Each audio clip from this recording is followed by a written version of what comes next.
What's good, Commanders fans, and happy Friday. So I am saying what's good because we are on a 2-game winning streak. So I mean, we got to keep it going, man. We got to keep it going. So Colts, Sam Ehlinger, and I do want to recap the news that came out this week. You know, I didn't have a chance to really make a video. I had a busy week this week to make a video about some of the trade rumors and trade reports. I know Jordan Schultz put out a good amount of information. Dove Kleiman put out information about Daron Payne that teams were calling the Commanders or calling us about inquiring about Daron Payne to see if he's available. Ben Standing reported that, you know, the Commanders could get a day 2 pick, maybe a 2nd round pick or a 3rd round pick. I don't see Ron doing that. Ron said today in his press conference that they have no intentions of trading anybody. I don't think he's being fully truthful about William Jackson. William Jackson definitely needs to be traded. But of course it takes 2 to tango. Now, Jordan Schultz did say that teams have been calling the Commanders about William Jackson and that the Cowboys could be a possibility because of Jordan Lewis being injured. We'll see if that happens. You know, the Commanders are going to trade with the Cowboys. We are rivals, so we'll see if that really happens. I highly doubt that happens, but if they, I want to get some type of value for William Jackson. You probably won't get much, maybe a 6th round pick or a 7th round pick just because he was so bad this year and it just didn't work out. Maybe he would go somewhere else and play well, just like all Commanders do. Former Commanders always leave and play much better once they leave the Commanders. You know, look at Preston Smith, some other guys. Andre Roberts turned into like an all-pro kick returner. Lorenzo Alexander when he left. There's just so many guys that leave the Commanders or Skins and just end up doing better at other places. So I could see William Jackson playing better somewhere else to another system that would fit him. Daron Payne, I wouldn't trade him, especially Ron is in win now mode. He's trying to win. If we win on Sunday, we'll be 4-4, and we'll really be in the wild card hunt. We might be in the wild card. I think if the Giants beat the Seahawks, we will be the 7th seed if we win on Sunday. So we legitimately will be in the playoff hunt, in the playoffs. If it ended next week, we would be in the playoffs if we win and the Giants beat the Seahawks. So I don't see him trading Daron Payne. And also, unless you're going to get a 2nd round pick or maybe even a 1st for Daron, it's really not worth entertaining if you know that you're not going to bring him back because they did draft Fedarian Mathis. Maybe they'll bring in another defensive tackle, but I would not trade Daron Payne. I know you got to pay Sweat, you got to pay Chase Young, and you already paid John Allen. So I know it's a lot of decisions you got to make on the defense. But on the flip side, Carson Wentz, his money's going to come off the books. I feel like there's somebody else with a big contract that can come off the books too. Maybe Kendall Fuller. We'll see. I don't know what they want to do with him next year. I got to look at his contract, but I feel like we're going to have some more money because I would not bring back Carson Wentz on $28 million. And if you just draft another rookie or go with Sam Howell or Taylor Heineke, that's just future talk.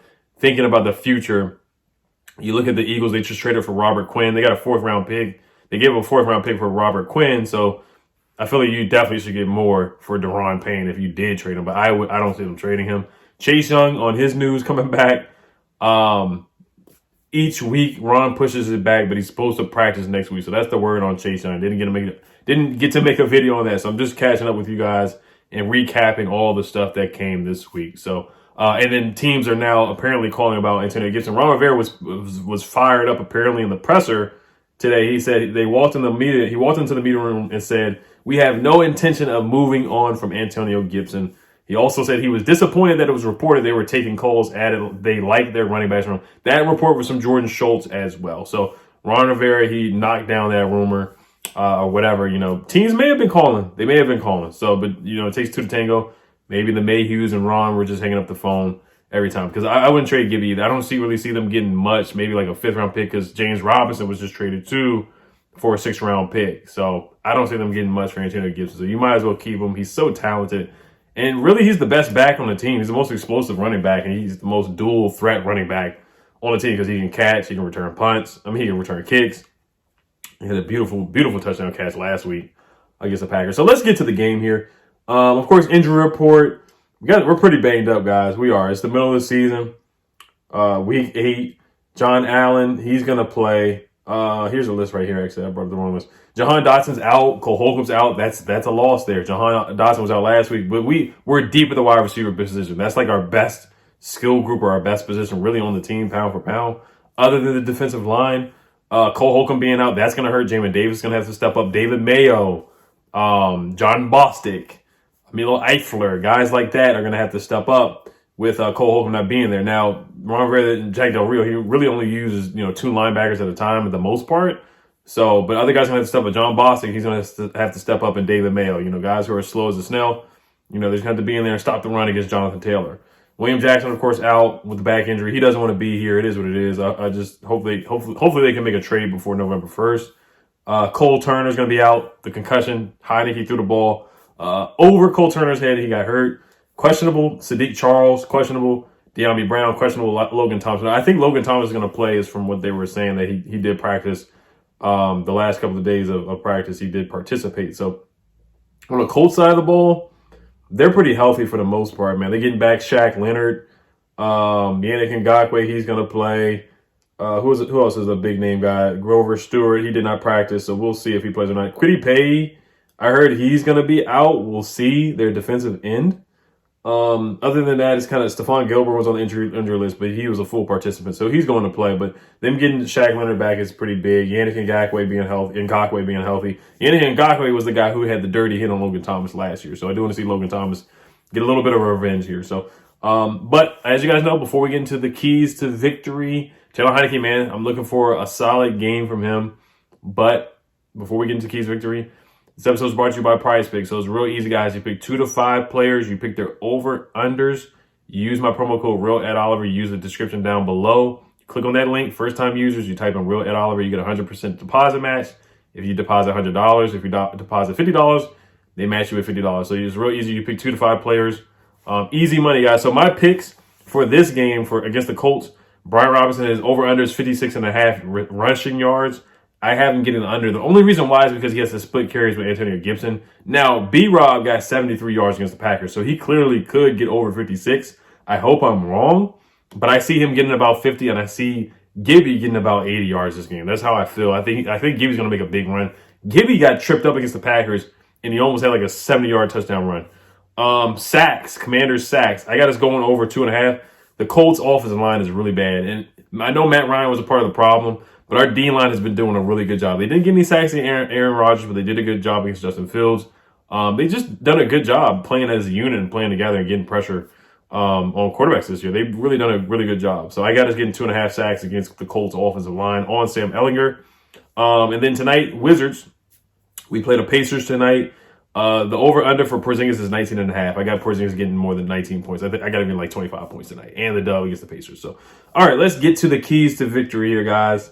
So, of course, storylines, Jim Irsay versus Dan Snyder. Of course, the Colts traded for Carson Wentz. So there's a lot of history here there. Then, we traded with the Colts for that first-round pick. We drafted Montez Sweat, where we traded back into the first round. So a lot of storylines and connections here with the Colts. Of course, the guy they traded for, Matt Ryan, is not playing, and the guy we traded for, and Carson Wentz, is not playing. Matt Ryan got benched. Carson Wentz possibly would eventually got benched. So those are the storylines, getting those out the way. I do like how Taylor Heineke buys a pair of Jordans of every team he beats. So I'm thinking, which Jordans would he wear? He got some green 5s. Maybe he will get some French blue 12s or some Flint 13s to match the colors of the Colts. So we'll see. First one, coaching, challenges, timeouts, clock management. I say it every time, 4th down decision making. It's the same keys as for everything, guys. Really, I want us to play the way we did when we had that 4-game winning streak. Taylor needs to settle down and calm down. That first half, he had jitters. Throwing the ball right to Eric Stokes, throwing the ball to Ross Douglas, throwing the ball to Jair Alexander. All those guys could have had interceptions in that first quarter, in that first half. He could have had at least 5 turnovers, but they were dropping passes. Then he got the fumble where it got called back. So Taylor Heineke played really dangerous. He's a dangerous guy. He plays with a lot of grit, moxie, no fear. He plays every game like it's his last. That's what Terry McLaurin said. We know what we're getting from Taylor, but he's got to settle down and relax in that first half and the first quarter. No turnovers for him. But we do want him to play with that reckless abandon that he does, that moxie, making something happen. That's the way I want him to play, just relaxed, like he did in that 4-game winning streak. No hospital balls, no ducks, nothing like that. But I want him to really use his legs and scramble. Establish the run between Gibson and Robinson. Let McKissick get some carries, but I really want them to kind of find a rhythm between the two guys, Thunder and Lightning, with Gibby being the Lightning, Robinson being that Thunder, that punch. But we got to get Gibby the ball more. We have to get him involved and in the passing game as well. The Colts defense is legit. They're ranked 11th in DVOA. They got some good corners. They got Stephon Gilmore, DeForest Buckner, Yannick Ngakoue. They have a really good defensive line. They got a solid defensive line. So they're no joke at all. Grover Stewart, Shaq Leonard, Rodney McLeod is a solid safety as well. So they have a legitimate defense, man. They're not a bad defense. I do think they're a team that could be a quarterback away. They just haven't been able to find a quarterback. Establish the run, feed Terry early and often, give him the football. Just like last week, Terry and Taylor, they just have a better chemistry. They have the best chemistry probably through all the quarterbacks that Terry has played with. I think him and Heineke have the best connection. So give him the ball, whether it's a screen pass, whether it's a jet sweep, crossing route, shallow cross. Just give him the football. Give him the football in space. Feed our best offensive player. We got to get this guy the football. Same with Curtis Samuel. Get him in space. De'Ami Brown, if he plays, I need him to step up in place of Jahan Dotson. And Cam Sims, too. I like the way he caught the football. There was one catch, but I like the way that he ran after the catch, too. And I think Taylor Heineke's doing a really good job of getting the underneath stuff. Obviously, offensive line, they got to step up. Norwell, Sadiq Charles, he's questionable, so we'll see. Trey Turner's going to have to play. So he was awful when he was playing. Norwell's got to step up. Lano, he's always solid. And then Lucas was solid last week, too. Ball control and time of possession, run the football, run the clock out. Sam Ehlinger, he's not like Aaron Rodgers or Tom Brady, where we just had to play keep away against Tom Brady last year, but still, same thing. Make that defense tired. Make the Colts defense tired. On the defense side of the ball, the Colts offensive line has given up 24 sacks, which is fourth in the league. They're 28th in sacks allowed per game. They give up 3.5 sacks per game. So the offensive line has been really bad. They're one of the highest paid. They might be the highest paid offensive line in the NFL. Matt Pryor is one of their weaker links on the defense. Their left tackle, Dennis Kelly, has not played well. Quentin Nelson has been a perennial Pro Bowler, but he hasn't played up to expectations. Their whole offensive line has really struggled. And Sam Ehlinger, he's no joke out of Texas, man. He's a tough guy. He really is. It's kind of like the Spider-Man meme where him and Taylor Heineke are looking at each other in the mirror in the face. Sam Ehlinger can do similar things that Taylor Heineke does. Sam Ehlinger is a mobile quarterback. He can run, man. He is quick. He's fast. He is athletic. I think he ran a 37.8, had a 37.8 vertical leap. So he's athletic, man. You got to keep him in the pocket, man. Make him beat us with our arm. We have to contain Jonathan Taylor. Nyheim Hines, they have a good group of running backs as well. Nyheim Hines, Deion Jackson catching the ball out of the backfield. So the Colts are no slouch, man. They got weapons. Michael Pittman, Alec Pierce, Paris Campbell, Mo Ali Cox. They have a Jelani Woods who went to Virginia. He's like 6'7", 6'9". So they have a good group of tight ends that are very tall. Kendall Fuller, I'm a little concerned with that matchup with Michael Pittman. Ben St. Juice, I would put him on Michael Pittman, but Paris Campbell, he's a speedster. So Rashad Wildgoose, he's got to be ready as well. Alec Pierce out of Cincinnati, he's a good receiver too. So they have weapons on the offensive side of the ball. So the Colts, they haven't played good football. They've been very consistent, but they have weapons, man. Pressure. We got to get pressure with 4, man. We got to get back there. Montez Sweat, he's got to step up. I'm expecting a big game from him. Deron Payne, John Allen, F.A. Obata, Casey Toohill, James Smith-Williams, Shaka Toney if he's active. They got to get there and wreak havoc. So limit big plays. Bobby McCain, don't let anybody get behind you. Catch interceptions. We got to get force a turnover, man. We just don't force turnovers. Matt Ryan, of course, he's not playing. He was a turnover machine, but this guy is, this is basically his first start. This is his first start. So we got to get back there on Sam. Got to get pressure on him. Force him to beat us with his arm. Contain Jonathan. I'm not saying we have to stop Jonathan Taylor, but contain him. Keep him under 60 to 70 yards, I feel like, and we get this win. I feel like we keep him under 75 rushing yards. We should get this win for sure. The Colts as a whole. Third down defense. We're second on third down defense. The improvement that we have made from last year to this year on third down defense is remarkable. I have to give Jack Del Rio some credit. We have gotten we got fortunate last week with a couple drops. This week I don't see these guys dropping passes like the Packers wide receivers did.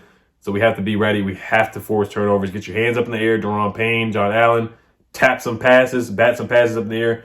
And we got to catch the football. Derek Forrest, be ready as well. Jamin Davis, we need a big game from him against Jonathan Taylor.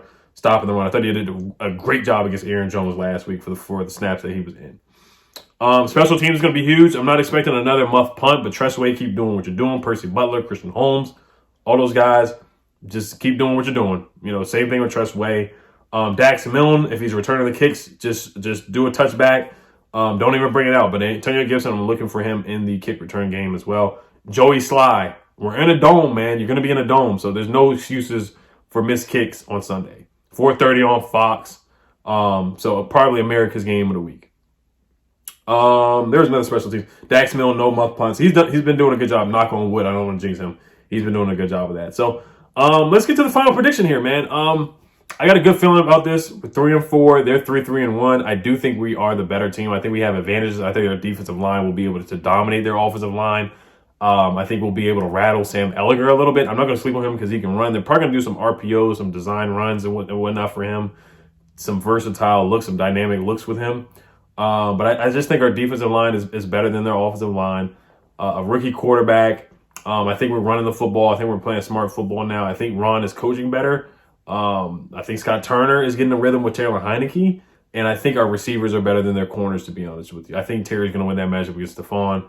And I think we're going to be able to run the football on them. I know they're a tough, stout, stopping and run. They did struggle against Derrick Henry. A lot of teams do. But we got to establish the run and take advantage of those matchups. So I think, like I said, our D-line has to dominate. No turnovers. No turnovers. We have to play smart football. Get the ball to Curtis. Get the ball to our weapons. Terry. Logan Thomas should be back. So get the ball to our weapons and Taylor Heineke. Use your legs, man. Bootlegs. Play action. Use your legs. Scramble a little bit. I want to see him move his legs and move around the pocket. So, all right, you guys. I have us winning 20-16. It could be ugly. It could be 17-14. This game gives me vibes of the 49ers game when we beat Nick Mullins. Last week's game, it gave me vibes of when we beat Tom Brady last year when we were on the 4-game winning streak. When we beat Nick Mullins, that was when, we went to the playoffs. Chase Young had the scoop and score. I have a feeling we're going to get a pick six. I think Cam Curl is going to get a pick six. I'm calling it right now. We're going to get a defensive touchdown. I haven't seen us get many turnovers, but I think we finally get a defensive touchdown this year on Sam Ehlinger. So, all right, you guys, 17-14 or 20-14. All right, you guys, hail to the Commanders. Peace.